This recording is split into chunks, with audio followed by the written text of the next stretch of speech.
seperti novel, cerpen dan lain sebagainya. Karena mengapa? Bagi saya orangnya memang tidak suka sesuatu yang terlalu berlarut-larut dalam imajinasi. Artinya saya lebih suka sesuatu yang nyata, sesuatu yang faktual, sesuatu yang bersifat data.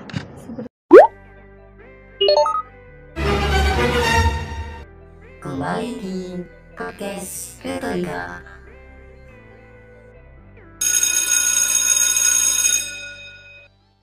Assalamualaikum warahmatullahi wabarakatuh.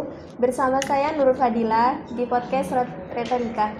Di sini saya bukan cuma sendiri, tapi ditemani oleh kakak Saya Wasila, biasa dipanggil Sila ataupun Sil. Saya berdarah Bangkalan, asli Bangkalan, cuma saat ini sedang berdomisili di Kecamatan Gapura. Prodi saya, Prodi PPKN semester 4. Aktif di organisasi apa, Kak? Untuk organisasi kampus, saya aktif di HMP, Himpunan Mahasiswa Prodi PPKN, dan Unit Kegiatan Mahasiswa Pengembangan Intelektual. Dengar-dengar nih, di tahun ini kakak menjuarai juara 3 lomba karya tulis ilmiah. Nah, itu prosesnya seperti apa, Kak? Ya, benar, saya beberapa pekan lalu menjuarai lomba karya tulis ilmiah yang diadakan oleh Universitas Darussalam Gontor. Tentu dalam prosesnya bukan proses yang mudah, perlu beberapa kajian ataupun analisa data, di mana saya menganalisa ke lapangan langsung ataupun membaca beberapa buku ataupun jurnal terkait tentang tema yang sedang saya angkat. Sebelumnya nih, apakah kakak sering menjuarai lomba itu? Untuk sering, tidak sering, karena saya juga sedang baru belajar. Hanya beberapa kali saja. Di 1 tahun terakhir ini saya menjuarai 2 lomba karya ilmiah, yang satu tingkat kabupaten dan yang satunya lagi nasional, yaitu di Universitas Darussalam Gontor. Kalau boleh tahu yang satunya tuh di mana sih, Kak? Waktu itu diadakan oleh MWCNU, oleh pimpinan cabang Nahdlatul Ulama Kabupaten Sumeneb. Dalam konteksnya yaitu berbentuk artikel ataupun opini, mungkin seperti itu. Sebelumnya kakak tuh emang suka nulis apa gimana? Untuk karya tulis ilmiah itu sendiri, saya memang senang menulis sejak kelas 3 MTS. Di situ saya mulai belajar bagaimana cara menulis opini, bagaimana menulis artikel, namun tidak sampai ke karya tulis ilmiah. Kan sekarang juga ada nih karya tulis ilmiah, tapi itu tingkat siswa, bukan tingkat mahasiswa. Artinya ketika saya masih duduk di bangku siswa, saya belum pernah mencoba karya tulis ilmiah ataupun LKTI, hanya saja itu stagnan di opini dan artikel. Jadi kakak tuh lebih suka yang non-fiksi apa yang fiksi kalau dalam menulis? Saya lebih suka yang bersifat nyata. Artinya saya di sini tidak suka yang seperti puisi, seperti novel, cerpen dan lain sebagainya. Karena mengapa? Bagi saya orangnya memang tidak suka sesuatu yang terlalu berlarut-larut dalam imajinasi. Artinya saya lebih suka sesuatu yang nyata, sesuatu yang faktual, sesuatu yang bersifat data. Seperti itu. Kakak tuh dalam menulis kan biasanya kan kalau seseorang tuh dalam menulis kan biasanya termotivasi dari sesuatu. Nah, kakak itu motivasinya dari mana sih? Untuk motivasi, gak ada motivasi khusus sih. Hanya saja ini memang hobi. Saya memang hobi menulis. Jadi bagi saya, ketika saya bisa menuangkan pikiran ataupun ide-ide dalam pikiran saya, saya merasa otak saya kembali fresh. Seperti itu saja, tidak ada motivasi khusus ataupun motivasi tertentu ketika saya menulis sesuatu ataupun menulis satu karya. Berarti itu dari keinginan kakak sendiri?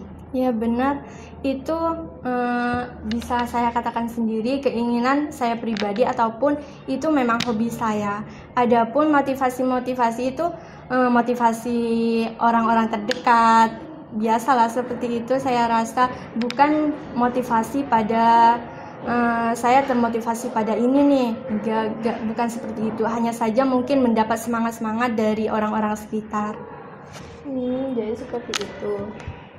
Terus bisa kasih tips buat penonton podcast Retorika gitu kak, gimana sih caranya biar bisa nulis seperti kakak tuh? Intinya ketika kita menulis satu karya ilmiah, karena di sini karya ilmiah itu sesuatu yang bersifat konkret, tidak bisa kita mengada-ngada ataupun kita membuat-buat sesuatu yang tidak ada menjadi ada ataupun sebaliknya. Maka di sini kita memerlukan yang pertama adalah membaca. Kita harus rajin-rajin membaca, dalam artian kita harus sering, baik itu membaca buku, jurnal ataupun di blog-blog terkait hal-hal yang akan kita teliti ataupun hal yang akan kita tulis. Selain itu, selain kegiatan menulis ini erat ikatannya dengan kegiatan membaca, maka ketika kita menulis pasti kita juga akan membaca. Dua kegiatan ini adalah dua kegiatan positif yang memang harus digalakkan oleh kaum intelektual, yaitu para mahasiswa.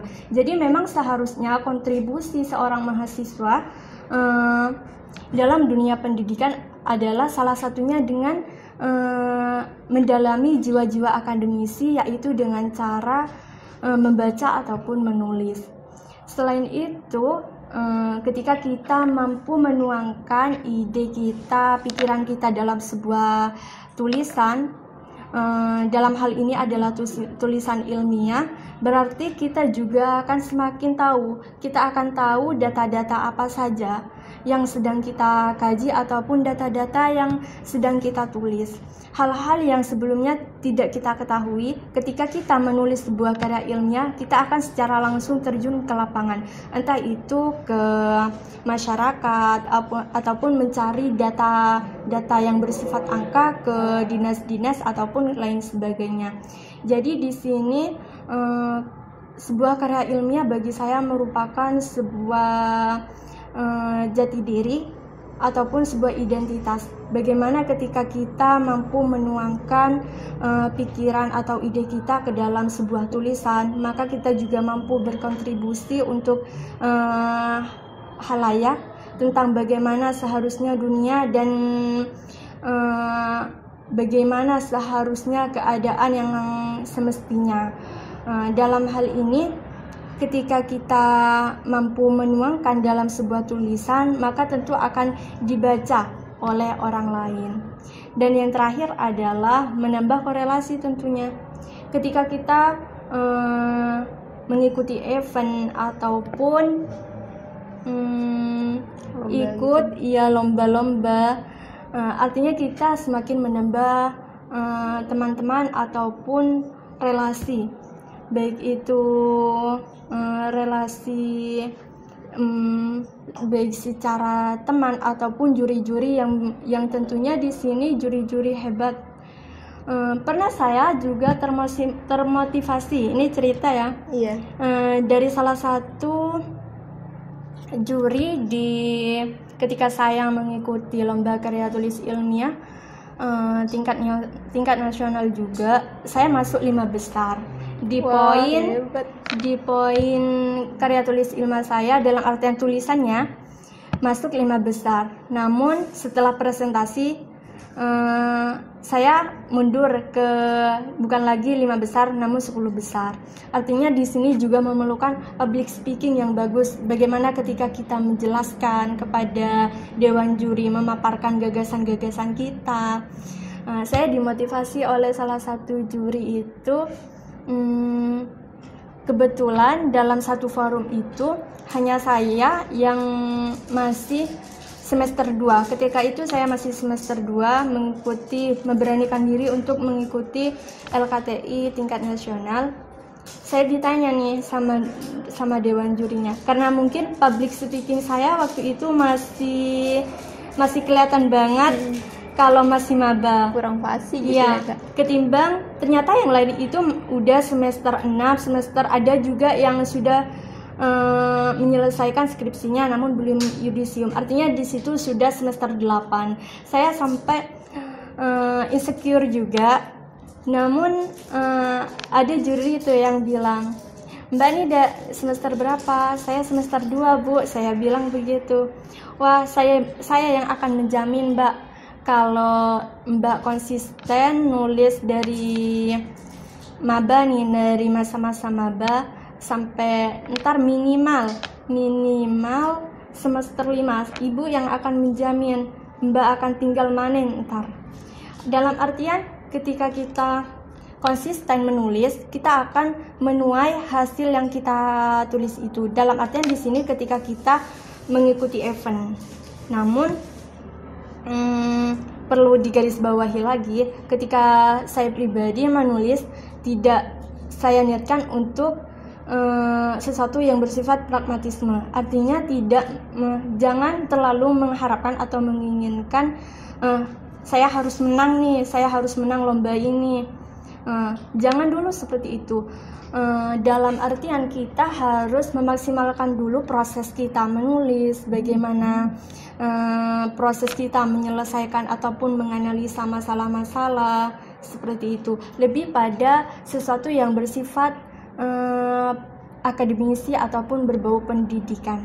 Mungkin seperti itu.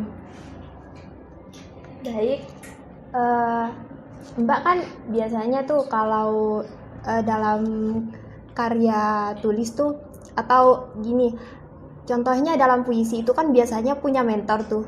Nah, apakah Mbak itu pernah gitu dimentori oleh siapa dalam kepenulisan karya ilmiah itu? Pernah, bahkan juga sering saya ikut semacam mentoring, kelas mentoring yang itu diadakan oleh universitas-universitas luar. Seperti Universitas Erlangga, saya mengikuti mentoring itu selama 2 bulan. Saya dimentori oleh seorang senior juga di sana, yang dalam artian sering memenangkan lomba ataupun event lomba karya tulis ilmiah.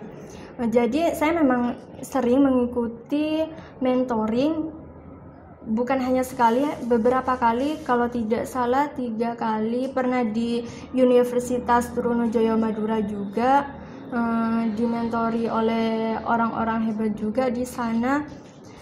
Jadi kita juga harus mengoptimalkan proses kita harus bisa mengambil peluang-peluang yang ada, memaksimalkan media-media.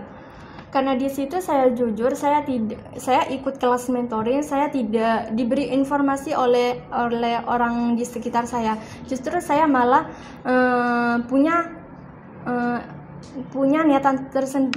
niatan sendiri. Saya pengen ikut mentoring nih, gimana caranya ya? Saya cari tuh di Instagram bagaimana kelas mentoring, saya klik aja kelas mentoring gitu. Nah, ternyata di situ memang ada akun-akun kelas mentoring, baik itu fiksi ataupun non fiksi. Di situ sangat banyak. Tinggal bagaimana cara kita mengoptimalkan atau menggunakan media-media untuk agar kita mampu mengoptimalkan karya kita. Itu biasanya ya Mbak, kalau dalam kelas mentoring itu kan biasanya banyak lah kan pesertanya. Nah terus kalau dalam pertanyaan-pertanyaan tuh biasanya Mbak kalau setiap nanya tuh biasanya kejawab nggak sih? Atau itu kan biasanya tertinggi tuh? Untuk beberapa kali saya mengikuti kelas mentoring, memang ada kelas mentoring yang kelihatannya kurang maksimal, dalam artian beberapa mentor kurang merespon ataupun mungkin punya kesibukan lain, karena di situ memang orang-orang yang tentu memang punya kesibukan. Namun terakhir yang saya ikut mentoring yang diadakan oleh Universitas Airlangga itu sangat bagus luar biasa. Karena mengapa saya katakan begitu? Setiap 3 hari sekali saya dikasih tugas untuk membuat satu karya ilmiah, opini ataupun artikel. Nah, di situ saya merasa saya punya tanggung jawab bagaimana cara menyelesaikan, bagaimana saya harus menyelesaikan karya ini dalam waktu 3 hari. 3 hari jeda dikasih lagi selama waktu 3 hari juga. Di situ kelas mentoring memang sangat bermanfaat. Makanya saya pernah kepikiran juga UKM ataupun organisasi mahasiswa di STKIP ini perlu rasanya mengadakan mentoring ataupun kelas-kelas untuk bagaimana para mahasiswa di sini mampu memaksimalkan ataupun mengoptimalkan hal-hal yang kiranya perlu ada terkait tentang minat dan bakat. Mbak sering banget apa ikut mentoring seperti itu? Enggak sih, sering banget, 2 kali. Yang satu di Universitas Trunojoyo Madura dan yang kedua di Universitas Airlangga. Itu pun bersifat online, artinya gak pernah langsung ketemu dalam satu forum. Itu hanya dalam forum virtual melalui Zoom ataupun Meet. Tapi platform utamanya adalah di WhatsApp. Ya, kalau di WhatsApp itu kan biasanya terbatas ya Mbak. Apakah Mbak masuk terus ke grup itu? Di situ para mentor mensiasati membagi menjadi beberapa grup, karena di situ memang sangat banyak peserta yang ikut. Jadi dibagi lagi menjadi beberapa grup dan di situ setiap grup mempunyai 1 mentor. Oh, jadi dibagi-bagi gitu ya Mbak. Betul. Terus apakah Mbak dalam kepenulisan karya ilmiah itu pernah mempunyai kendala? Kendala mungkin ada, tapi saya tidak merasa bahwa kendala itu adalah halangan ataupun penghalang saya menuntaskan ataupun menyelesaikan karya tulis ilmiah saya, karena saya memang juga punya keterbatasan baik itu secara fasilitas dan lain-lain. Ketika saya merasa kesulitan untuk mencari data-data, justru di situ nikmatnya sebuah menulis. Saya merasa itu adalah sebuah proses bagaimana saya menyelesaikan permasalahan yang ada. Intinya jangan anggap halangan-halangan itu menjadi sebuah penghalang bagaimana para mahasiswa ini menyelesaikan karya-karyanya. Bisa memberikan motivasi buat pemirsa?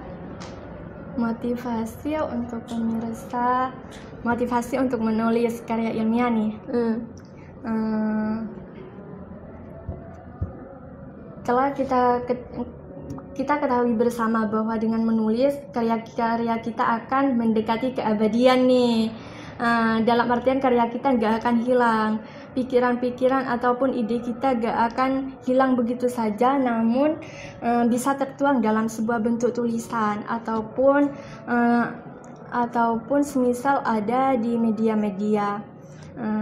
Di sini para teman-teman nih harusnya bisa lebih bersemangat lagi bagaimana ide ataupun pikiran kalian semua dan saya sendiri mampu memberikan kontribusi ataupun mampu memberikan gambaran terhadap orang-orang, bahwasanya ada inovasi-inovasi baru, bahwasanya ada pemikiran-pemikiran yang yang harusnya mampu diterapkan di dunia nyata.